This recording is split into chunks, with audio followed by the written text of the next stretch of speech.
three great speakers here today, all successful in their own way. Two in particular who have their own personal experiences of life coming to, I think what Tim said earlier, a slow crash, and then going through that process of acknowledging that, acknowledging what's going on, getting help, and then coming through it. But we're going to break that down. And obviously we have about an hour. We're going to after about 40 minutes, 35 minutes, bring in some questions. So feel free to do that. And we're just going to do one at a time. The speakers are going to have 5 minutes or so each.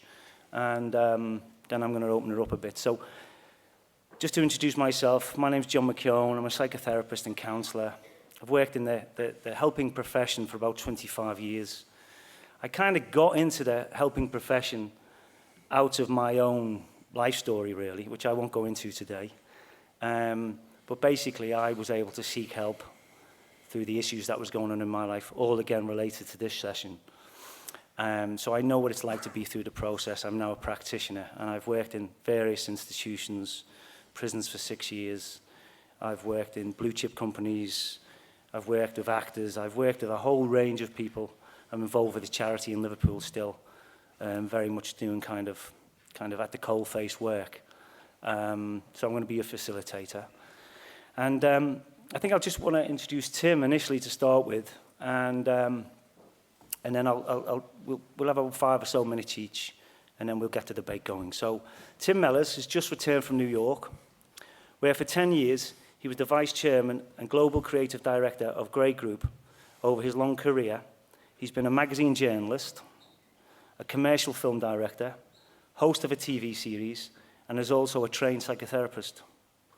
He's been the creative director of Publix, Saatchi & Saatchi, and his own agency, Mellors Ray. For over 25 years, Tim has served on all the major awards juries in Europe, America, and the Far East and Australia. He's been president of the jury at the Cannes Advertising Festival, president of the A&D, I don't even know what that is, sorry Tim, and the European Creative Circle. Tim has also run the Cannes Music Legends Seminar for the last 7 years, interviewing Patti Smith, Tony Bennett, Yoko Ono, Donovan, Debbie Harry, John Legend, Steve Van Zandt, and last year, his final public appearance, the inimitable Lou Reed. Tim, would you just like to tell us your story? Yeah. That's all very well, but it misses out the bit that's to do with crashing and burning. And it occurred in my life around the middle of all that. I was with my middle daughter last week. We went to see The Wolf of Wall Street. And I like Scorsese's films, but I didn't like it. And my daughter, Daisy, loved it. And she saw it as a kind of paean to all the touch points of her generation, which it probably was. But I saw it as a snapshot of my life in the 80s. And it didn't appear glamorous, it appeared horrifying. And it brought back, during that period, I was a creative director at Saatchi & Saatchi in London. And I'd just come back from Australia. I worked there for a few years. And I started actually a raging cocaine habit while I was there, and lewds and all kinds of other things. And as I came back here, I tried to get clean from it, and I started drinking instead. And so I switched between drink and drugs, and I had a really good job. I had an amazing first year when this bloke who owned the agency, Charlie Saatchi, I'd worked with him in another agency, and he'd given me the job against advice. And then after a year, I actually tried to white knuckle it for a year, tried to take no drugs and not drink, funnily enough. And then, I think it was a Christmas, I can't remember what it was, but I started again, and I went nuts. And so I got that letter that you dread when you're working. I mean, I've been fired 8 times in my career, so I'm not unused to the letter, but I was getting on a bit. in it. And it said, unless you stop, unless you behave yourself, basically. I don't want to go into the details of what I was up to, which was a lot less bad than it was in Australia, which is why I had to leave. But it said you've got two choices. You can go into treatment, which we'll pay for, or you can leave. Well, it was a no-brainer. I went into treatment. I never thought about it. But I went in, and I was there for 3 months. I was supposed to be there for a month, and I ended up there for 3 months. And my whole life completely changed. It was the end of a long decline. And I stopped drinking. I stopped taking drugs there. And that's 30 years ago this year. And I'd had a good career which had burnt. It wasn't the worst I'd ever been. I've been in mental asylums, I've been locked up, I've been bankrupt.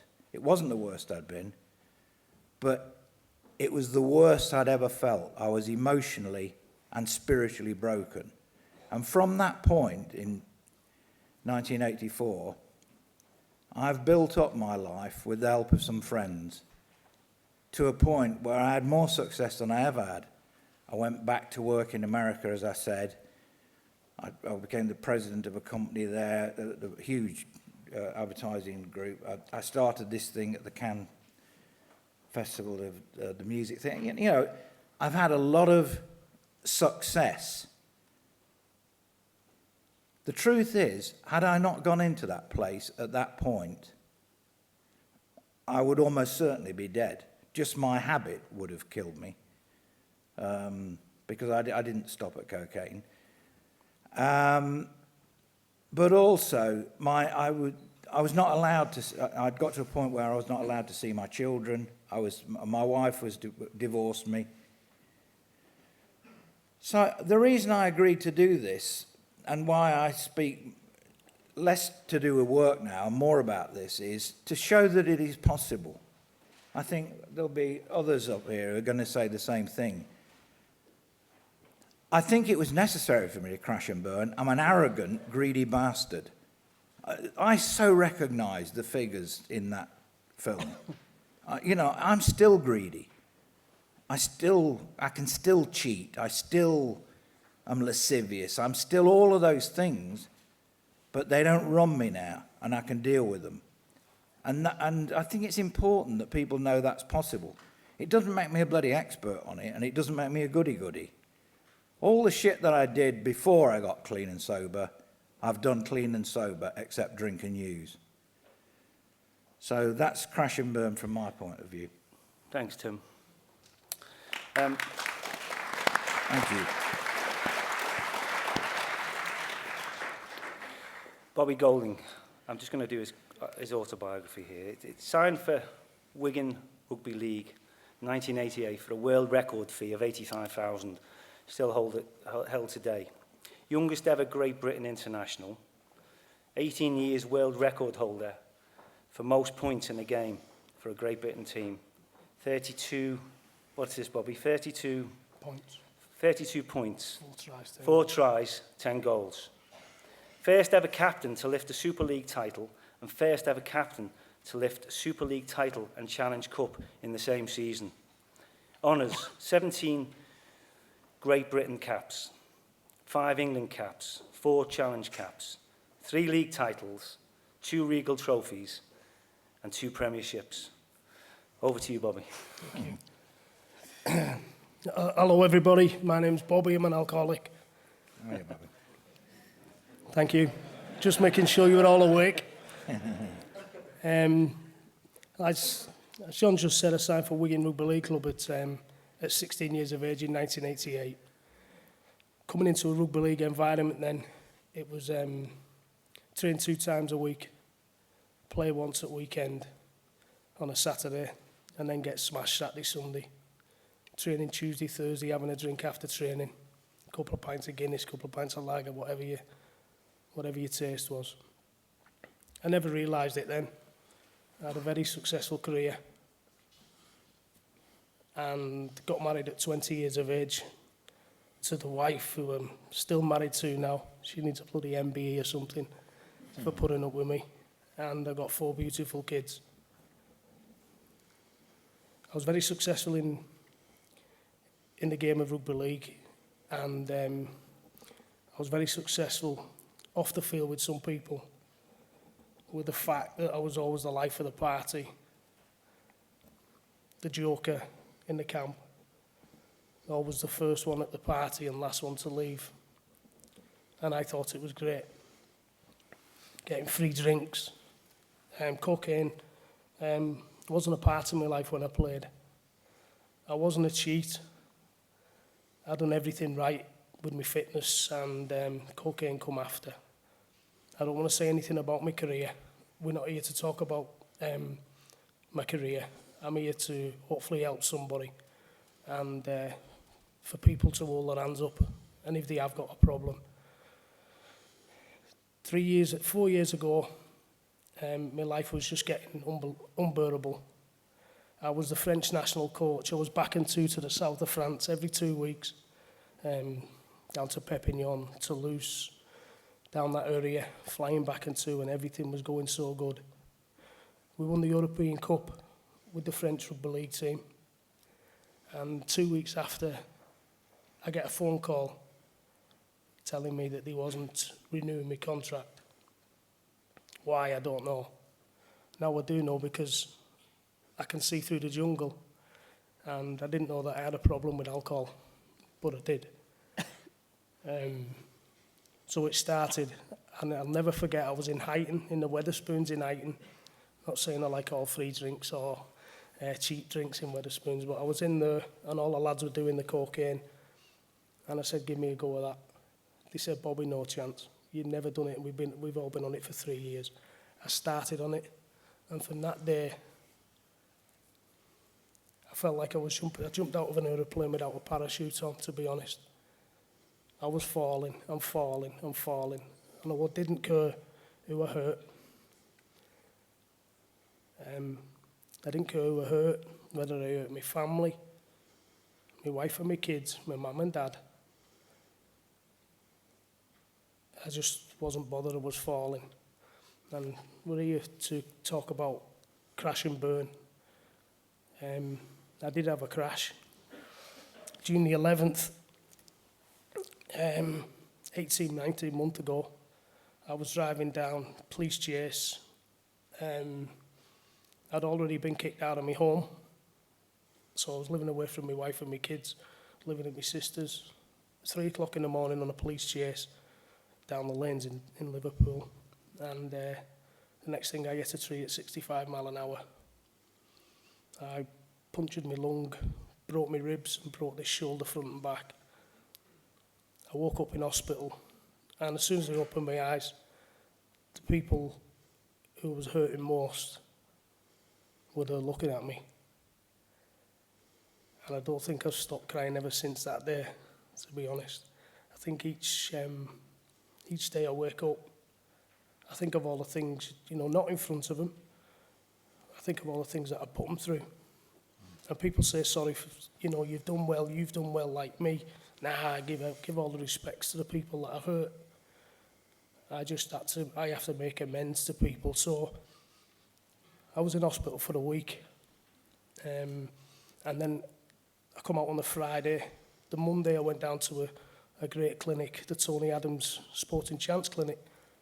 And I learned how to open up again, how to treat people, and most of all, how to treat myself.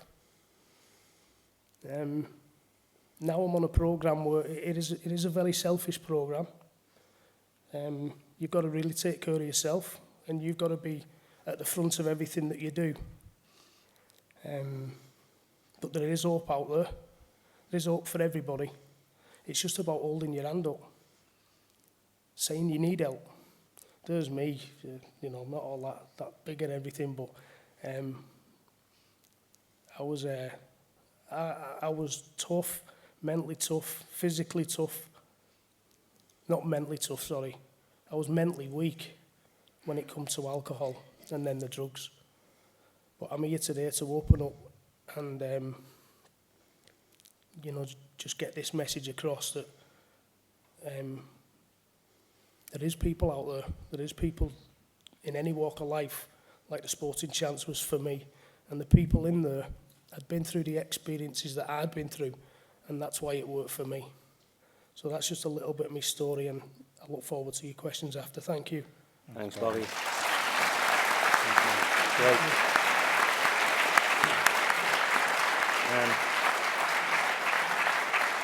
Thanks, Bobbie. Our next speaker is not so much going to tell us his own personal story. We were just talking about it, although, like most of us, we all have a story to tell, but it's more from a professional point of view of somebody who's a campaigner, who works in the field. I want to read your biography. It's David Wilkins, Men's Health Forum, is a registered charity and the only independent national organisation campaigning for better health for men and boys. David has worked for the Men's Health Forum since 2002. He has written policy papers on several aspects of male health, including men's mental health, men's sexual health, male obesity, and cancer in men. He has also written reports on the link between gender and the use of the health services, including a review of the evidence for the Department of Health. David has managed a number of practical men's health projects, both for the MHF and in the NHS. Most recently, he led the 3-year Department of Health funded project, which aimed to increase men's participation in the National Bowel Cancer Screening Programme. David writes frequently on men's health issues and represents male health interest on a number of national policy development bodies, including the Equalities Working Group on Mental Health, a ministerial advisory body. He's acted as a consultant to several academic studies on male health. David has a particular interest in male mental health. In 2002, for the National Mental Health Development Unit, he wrote Untold Problems, a review of evidence. In 2011, in partnership with Mind, he wrote Delivering Male, a guide to good practice. In 2013, for Relate, he wrote Try to See It My Way, which looked at men's attitudes to relationship support. It's quite a mouthful and a lot of experience. And over to you, David. Thanks, John. Actually, I feel slightly a fraud sitting here because I don't have a gripping personal story to tell like these two very brave men who just did that, and I'm full of admiration for what you both just did. I was very moved just to listen to it. What I hope we're going to be able to talk about today is I wasn't able to be here yesterday, and I heard some of the debate this morning. I read a lot of the tweets yesterday. And I know that a lot of what people have talked about so far, I might be wrong, but the impression I have is we've talked quite a lot about how men can change. Can men change? Can men be different? And I do, I guess, subscribe quite strongly to the notion that there are ways that men can change to try to make the world a better place. But what I say to people when people talk about helping men change and changing men is that we have to face the fact that changing men is a very long-term project. And indeed, I think it's got its limitations. I don't know if it's going to be possible to change men in a way, absolutely, that would mean men sought help when they really needed to. And that's one of the things I hope we can talk about later, John. So what's important to me in thinking about this debate and how men do seek help is how can we ourselves better recognise when men are suffering emotional and psychological distress? Are we doing enough as a society to reach out to men in those circumstances? And do we do things that make it worse for men as a society? Are we providing our services in a way that really helps men? And I hope we'll get a chance to talk about some of the evidence in relation to this. I don't want to bore you with lots of data, but can we change the way we provide our services so that we do better by men? And finally, I think we often talk about men and their problems. And I don't know, because I wasn't here yesterday, how much of this debate is focused on that. But another thing I think that we could do that would really help men would be to try to identify those things about men and maleness and masculinity which we really value and which are important to us and which are positive things, and try and encourage and support those things in our sons and in our friends and relatives. So that's, because in the end, as Bobbie and, in fact, Tim both put it so eloquently, it's not just about us, it's about those people who care about us. And in the end, those are the people who get the most damaged when things go wrong. And we can, I think, prevent people.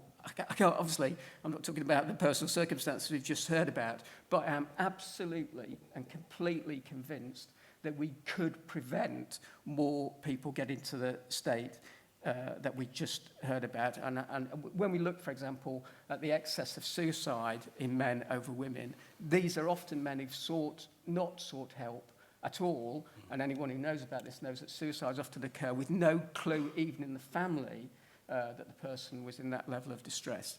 And I think we can do more about that, and I think we need to use events like this one to start asking those questions about what can we do and what should we be doing to make sure that we support our men, who we love, our own fathers and brothers and grandfathers and uncles, and our friends, and how we can support those men before things get to such a terrible state.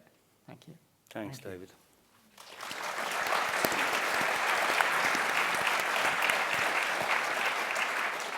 Let's pick up on that, if we can. Maybe Tim, again, your experiences of, there was the kind of before, the sort of during, the madness, and then there's the after. But to pick up on David's point of, you said downstairs that you knew you needed help. What was that process like then? Sort of that knowledge, whether it was looking in the mirror or other people telling you eventually got the letter. But what was it like psychologically before that, when you knew, I need help, but two, I better not tell anybody? Was it like that? I think the way I was brought up was you didn't, to be a man, you didn't bellyache about things. You didn't tell anybody. You got on with it. And I knew from when I was a child that I was different, but I think that all children think they're different. So I can't determine how much I knew there was something wrong with me mentally, because I think part of addiction, obviously, is it's a comorbid. Depression is a big part of my story, and I've never met any addictive person where it wasn't. And I was depressed when I had nothing to be depressed about on the surface anyway. 7. I was called delinquent at 11. But I was a very functioning person. I've always been successful. I've always been popular. So how did that fit with how I felt about myself? It was this thing of comparing my insides with everybody's outsides. And I never came off very well. And I knew something awful was going to happen. But I didn't know. I used to, when I moved down to London, I rang my mother every day till I was 30. She was bloody useless, actually. She was drunk most of the time. But there was a comfort in it. And when she died, I remember I got arrested on the train going to Derby at the funeral because I nutted the guard. That's how I dealt with her death. Yeah. Or actually didn't deal with it. So I've had a huge inability to deal with the fact that I used to fight. Somebody bit the lobe off my ear in a fight. I was cut, stabbed and things. That made me manly. But I'm bloody frightened to death of fighting. Sober, I'm terrified of everybody. But I always was. But I didn't know how to process that stuff. It's very interesting to hear Bobbie. Bobbie, you see, kind of an Albert Machin figure, which Sporting Life, which was this guy, this heroic figure. I see this. If I watch a game, I think, oh, well, they're real men. And then I hear Bobbie, and I'm deeply touched, because he's just the same as me. We're fucked. That's the fact. No, that's a fact. But nobody ever told me that before I got in recovery. No one ever told me as well. Yeah. No, I think, so that's the real problem. So just one point in there, that whole thing of knowing something was wrong, different, but becoming successful. So as you say, I'm successful, what's wrong with me? Which probably heightens that whole thing of not asking for support, because other people are looking at you thinking, well, he's doing great. So there's that kind of, maybe that dynamic. And perhaps, Bobbie, for you as well, that on the outside, you know, you were the macho man. You were achieving what others couldn't even achieve. And again, was it that issue of, Tim said it was partly his childhood where he grew up. I guess that's the same for you. But what were the blocks? What stopped you from asking for help? What was that? Hello, I'm Bobbie, I'm fucked. I think with Tim saying about depression and that, I went to the doctors when I was on the drink, but on the cocaine as well. So I was going to the doctors, having 2 days full of going on the cocaine and then coming down. Probably I was depressed, but I didn't know I was depressed. I thought that I was just blaming it on the cocaine coming down, and that was every week. So I was in the same state all the time. Asking for help. I'll put my hand on my heart and hold my hand up, and I needed help. I bloody needed help. I'd lost my wife. I'd lost my kids. I'd lost pretty much everything. And when I believe I woke up in a field with the police helicopters around, the ambulance men cutting me out of my car. I woke up in Wiston Hospital in Liverpool and realised that I needed help. I couldn't go on. I honestly say that I wouldn't be here today if that help didn't turn up while I was in Wiston Hospital. I was supposed to be seeing Colin Bland from Sporting Chance on the Tuesday anyway, at my own home. But he come and see me in the hospital. He took one look at me, because they come in a session and see where you are with your depression, your drugs, your alcohol. He looked at me in bed and he ticked me in following Monday. He said, "You're definitely coming into Sporting Chance." So I went in there and hand on my heart, it was the best thing I've ever done in my life, not just for me, but for everybody who I love as well. But you're saying really you couldn't ask for help. It took the crash. I wouldn't. It took the trauma. I've been through a lot in my career, and you know, you get invited all to sponsors' dinners, and the beer's free and the beer's flowing, and you get into trouble and you pay a fine and send somebody some flowers, and it's all over. Fucking hell, I owned into Florida, I think, at one time, but you know, you get over these things, but then when you end up in a prison cell, you know, and the police laughing at you, and you know, the police opening the letterbox, the little latch, and laughing at you in there, you can't get much more down than that. And a couple of months later, I ended up, but I was in hospital fighting for my life, and there was no going back. There was no going back, and if I did go back, I'd lose everything again, and I'm not prepared to do that now. Right. David, a couple of points there about what you do and what you're aiming for. It's not about pointing the finger. There's a whole sense of how we as individuals ask for help. And then there's how the professionals, if you like, spot when there's a kid struggling, when there's a young boy. For me, my stuff could have been spotted in school if the teachers were aware. Perhaps it wasn't their fault. What can be done there, do you think? Again, it's a cultural thing. We all know about the whole thing of alcohol and how it's viewed and how we're supposed to drink and drugs. And we'll come on to depression in a second, of course. But what can we do better?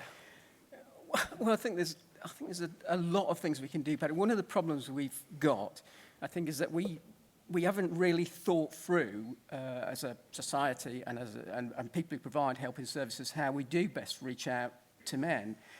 And I think we've inadvertently, I don't think there's anything conscious about this at all, but because women are more likely to ask for help for a variety of reasons that probably many people know about, we don't even need to talk about probably, and we've heard Bobbie and Tim's story about why they didn't seek help. So we know why many men, not all men, we're not talking about all men, but we know why, some reasons why men won't seek help.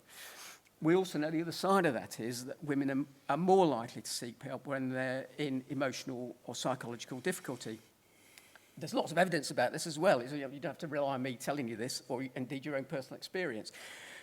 So we know that women would turn to friends and relatives in a way that men won't. All measures of, of friendship and close relationships, women score better than men.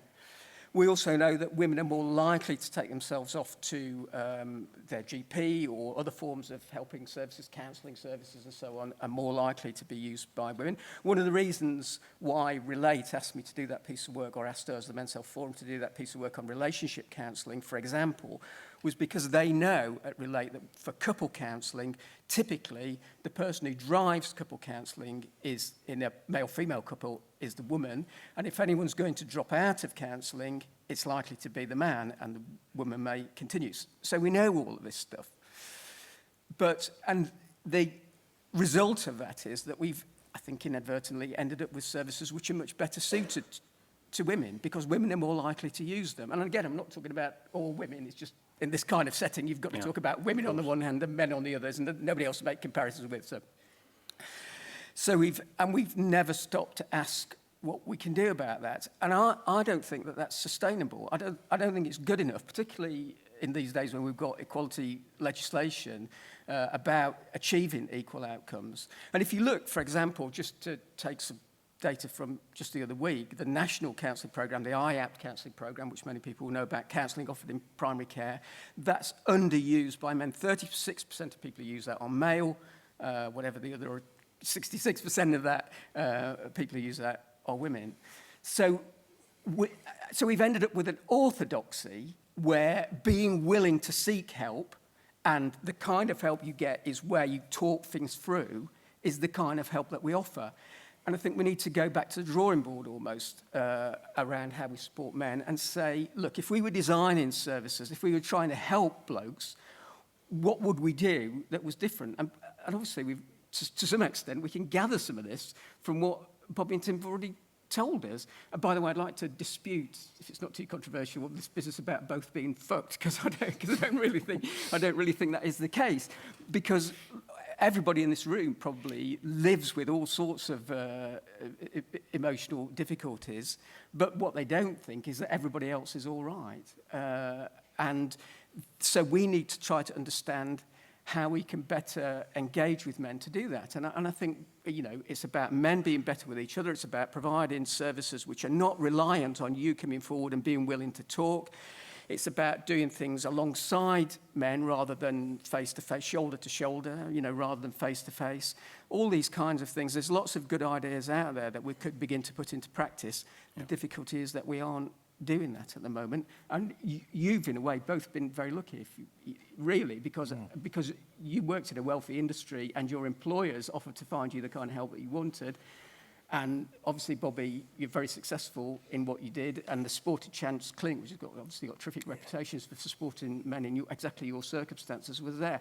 Well, it's geared to blokes, but other people don't have that option. Yeah, Tim, just maybe if you want to come back on and qualify why you think you're fucked, if you want to pick up on that. No, I just meant in the sense that clearly we're not. In fact, the message, that's a rather stupid message to give. I was being slightly facetious, but the truth is we're not. But there is absolutely no doubt in my mind that I would not be sitting here had I not been given that chance by those employers. And completely outside the realm of addiction, I think one of the things, something happened in the 60s where the role models that I was brought up with for men, I mean, it's not true for me in my case. My grandfather was a miner. He had the best butty on the Eastwood Colliery because he was 6'4" and he could beat the shit out of everyone else. That's how he got the best job. My father was a shoe designer. They don't go well together. My grandfather Sidney thought very little of my father, and so did I. My son is much more like my father. I have 4 children. I get on really well with the 3 girls, and I understand them. I'm hopeless with my son, and I always have been. And I probably will go to my grave never resolving whatever it is that we don't have. but I had the same with my dad. My dad on his deathbed kissed my wife goodbye, who he didn't like, and ignored me. Now, that sounds like a resentment. It isn't, actually. I've worked through it. He loved me, but he didn't know how to process it. I loved him, and he didn't know how to process it. And somewhere in that period in the 60s, the kind of life that we were brought up in the Midlands, in the coal mining belt, most of the lads I went to school with, half of the people in the class left at 14 and went down the mines, and the other lot were grammar grubs and went to universities. That was where the division occurred. I had heard of Andy Warhol when I was 17, and I dyed my hair silver. I went to Boots and I got some, and it was really lurid silver. I had long hair. I dyed it silver, and I went into the Dolphin, which is the rugby pub in Derby, and I got the shit beaten out of me. Wasn't a good idea. Like it wasn't a good idea at my school to say I like Wordsworth and Keats. Not a good idea at all. I privately read poets. But then I came down here and I got into a business where that was all permissible and where it was good to be much more open about my sexuality, about everything. And I've been very, very lucky.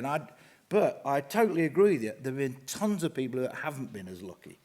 And I think it's a very I've no idea why they're having this thing about men. I've rolled up because Johnny asked me to come. But truthfully, what is it about? What is the role of men? I think men are more lost now. I'll tell you what, it's a bloody sight worse in America as well. Because there, I'm only talking about the big conurbations, Chicago, LA, New York. It's all about money and greed, and I'm good at that. I'm familiar with that. But young people come in, are exactly like that bloody film. Where do you look? Where do you look for a role model as a man? I'm not doing special pleading, but I think it's very difficult. At least I understood what it was to be a man when I was a kid. I didn't entirely fit it, otherwise I wouldn't have been in Kingsway Mental Asylum when I was 11. But whatever. It's a difficult question, isn't it? Sorry, I was just going to actually say that Tim and I were bonding before we came on because we're both from Derbyshire. But I think that thing about who you look to is quite difficult because those old certainties about what was a man when we were growing up in the 60s, I think those have gone. People aren't like our dads anymore, and not many people have those kind of jobs or that certainty of the life they're going to lead. And something that's happened in our lifetimes is that things have changed radically for women, and that's an extremely good thing. And I'm of an age in the political class to have been very supportive and involved with the women's movement in the 1970s and 1980s. So, we've all lived through all of that. But I think the difficulty is, in terms of finding out what we're for now, is that those alternatives have gone, and we haven't gone through a process of finding out what it is we're supposed to replace that with. Now, that does make things difficult. But it still doesn't mean to say to me that we don't need to find ways. We have to find ways individually of dealing with that, but it also means that as a society, we have to find ways of understanding where our men are at. And it isn't, I'm going to say the same thing again, I'm conscious of that, but it isn't good enough that the great majority of people who are alcoholics are male, the great majority of people who die from drug abuse are male, 95% of people in our prisons are male, 80% of kids excluded from school are boys. Just yesterday, we saw, I'm sure people saw this in the press, the latest higher education figures, there are a third more women in university now than men. This is an inequality. We need to understand that. This really is something that we as a society and that governments have got to grips with. We can't actually go on like that. So although I take your point absolutely, it's difficult to understand what we're supposed to be doing now, but we have got to do that because otherwise things are just going to become more and more difficult. We've got to do it as individuals, we've got to do it as groups of men and women and as families, and also we've got to do it as a society and provide proper services that reach men. I couldn't agree more, of course.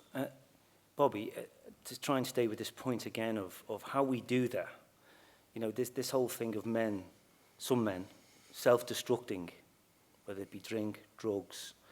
There was a whole thing on pornography this morning, and a kind of sense of self-destruct, sabotage, of perhaps because there aren't the role models, there aren't the careers, there aren't the apprenticeships, etc. But to go back to the kind of services that are out there at the moment, and it's a question to bring you in as well as sort of see what happened to you, both in rugby league and generally when you went to see a doctor, which I guess you did now and then. Did anybody say, look, hang on, what's going on? You know, I can see from your pattern of behaviour here that you're not okay. Because I don't know if that's happening enough. And again, is that down to what the doctors receive in their training? There was a whole thing on education yesterday and co-ed education and stuff. And again, this whole thing of what happens to young boys when they're struggling.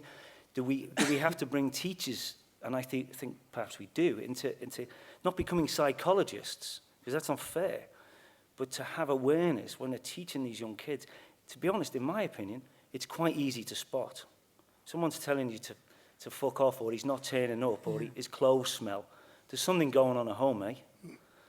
In my opinion. So, again, just does that make sense? So I think the point you're making is there are a lot of billboard companies in the sport now. There's a thing called State of Mind. There's a lot of people talking about things. But I really, really believe that it's down to the individual, down to his family, and that person owning up. Because if that person doesn't own up, then he never have a problem. There's a famous footballer out there who's struggling again at the minute, and he can't come to grips and turn it back on himself. We all know who he is, and I went and picked him up about 6 months ago. And when we're drunk or when we on the drugs, we're very, very selfish people. I really feel it's about the individual as much as the other billboard companies or billboard people who are saying, this is the help, what do we do? This State of Mind in rugby league, they shout all these things about, but they don't do anything for you. They're making people aware of illnesses, but you're asking, what can you do for us then? And there's nothing that they can do. Now, I don't know whose responsibility that would be on. Is it the government? Is it your local council? It's okay, these people shouting about it. But when you ask the question, okay, can I see you separately and have 5 minutes alone? What can you do for me? They can't do anything, they're just shouting about it. I think we need to be more proactive and get the likes of Sporting Chance. And Sporting Chance isn't just for men, it is for women as well. And when I went in, I was sharing a room with one of the volleyball girls, so, you know, I wish that would have happened, but it never. okay. But, you know... Tim, sorry, Bobbie. Could someone have picked your issues up earlier? I mean, you might well have told them to get lost, of course, which is another thing we have to factor in here. But what do you feel? You've got children, you do a lot of good work, I know of myself, to help people. You help a lot of people. What can be done in terms of perhaps spotting these things earlier and then, of course, providing the right help as well? Because, as David was saying, there's perhaps not a lot of stuff out there just yet, or at the moment. Well, I think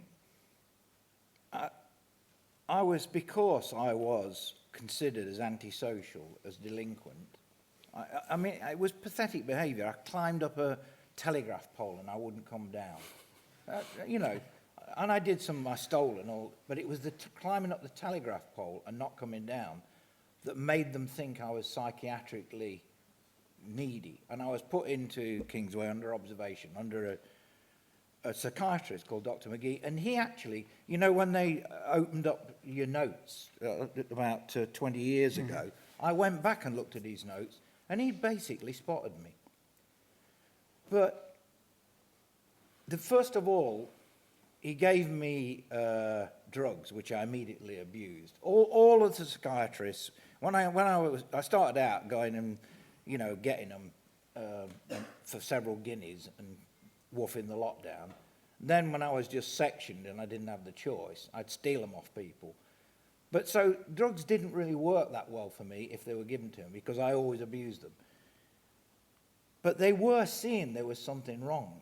But the fact is, it's inherent in me. It is a disease that I have of addiction, and nothing, until I accepted that I had it. I used to like being mentally ill. I loved the idea of being a nutcase. It made me interesting. I genuinely did. I thought once I'd read One Flew Over the Cuckoo's Nest and a few things like that, I thought, yeah, this is the life. Be mad. So I'm never worried about the stigma of madness or insanity. But what I couldn't take was I'm a drunk, a common or garden drunk, or a junkie, a dirty, filthy junkie. So I'd do anything not to do those things. So in many ways, it was no one's fault. And I knew 10 years before I got sober, when the doctor who sent me, I tried to sue him. It turned out he was one of the founders of AA in this country. But, and he knew what he was talking about. But I didn't want to be a drunk. I didn't want to be a drunk. And I didn't want to be a depressive. I wanted to be an interesting madman. And so there wasn't a lot of chance until I admitted to myself, if I'd have been sitting here, I'd have wiped all this crap out. Oh, they're different to me. He's about 90 and he's done all this stuff. Nothing like me. I always found the differences. I never listened for the similarities. We are similar. You haven't even gone into your story. I know you're bloody similar. I do. I can smell them a mile off. But I couldn't until I knew. I've had so much experience. I trained as a psychotherapist because I used to do like you. I did the prison things. I went around schools. I thought, I don't know what I'm bloody talking about. I better train. So I took some time out. I did a training. And then I knew a bit better what I was talking about. But I'm not an expert, and nobody is. The only person who knows that I am an addict is me. And until I admit that to myself, it's all a waste of time. You asked the question earlier, John, about is there more that doctors could do or teachers could do? And I take absolutely the point that's just been made, that people have got to want to change. I mean, this particularly applies to addiction, and it doesn't so much apply, for example, to depression and anxiety, the kind of common things which people struggle with. But obviously, it does apply more so to addiction problems. But so of course that's absolutely right. But we have to get to a circumstances where people who are in contact with people who are struggling are able to talk about that.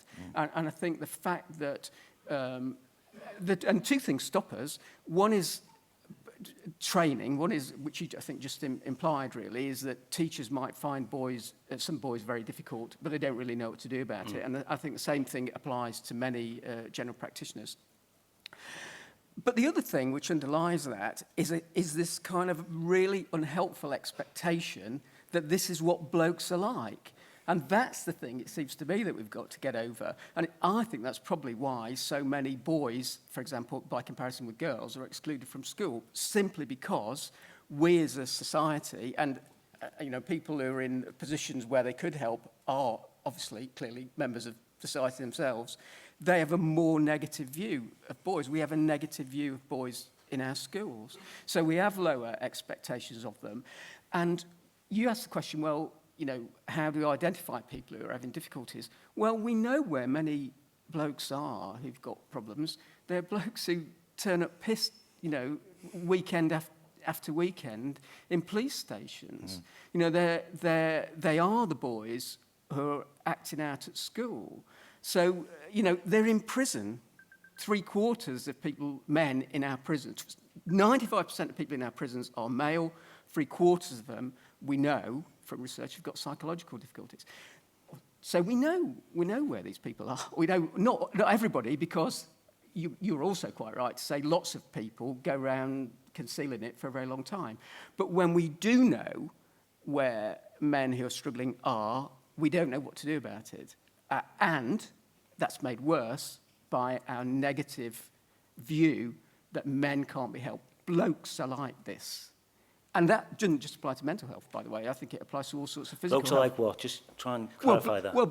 Blokes are more likely to be drunk. Blokes are more likely to be violent. You know, blokes are more likely to abuse drugs. We know that people who disappear from home as adults, never to be seen again by their families, the great majority of those are men. So we just know that it's blokes who leave their families and disappear. We know that, and we expect it, and we don't.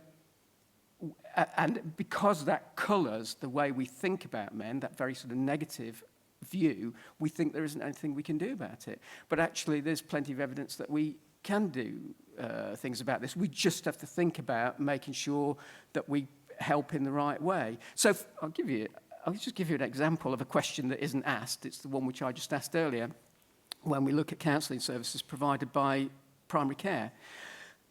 Probably, I'm guessing now, so I apologise to anyone who knows more about it than me, but one reason why take-up of counselling is lower by men is because men are less likely to be advised to go to counselling by general practitioners because they assume that blokes won't want to or won't use counselling. So the GPs? I'm just making an educated guess. Yeah. And they find it difficult to raise with a man. I'm guessing, again, if I was a GP and a woman was in tears in front of me, I would find it relatively easy. Sympathetically, I'd engage, I'd feel sympathy, I'd be able to engage sympathetically, and I'd make that recommendation. If I had a bloke in front of me who came in with a bad back and then turned out to be furious and bitter about something but still didn't really say what it was, I'd find it very difficult. I know, and I'm not claiming I could do any better, by the way, but, that I would find it difficult to make that referral. And I also know, because this has been fairly well looked at, that men have a much more negative view of counselling than women, although we know that talking therapist helps, as you both know.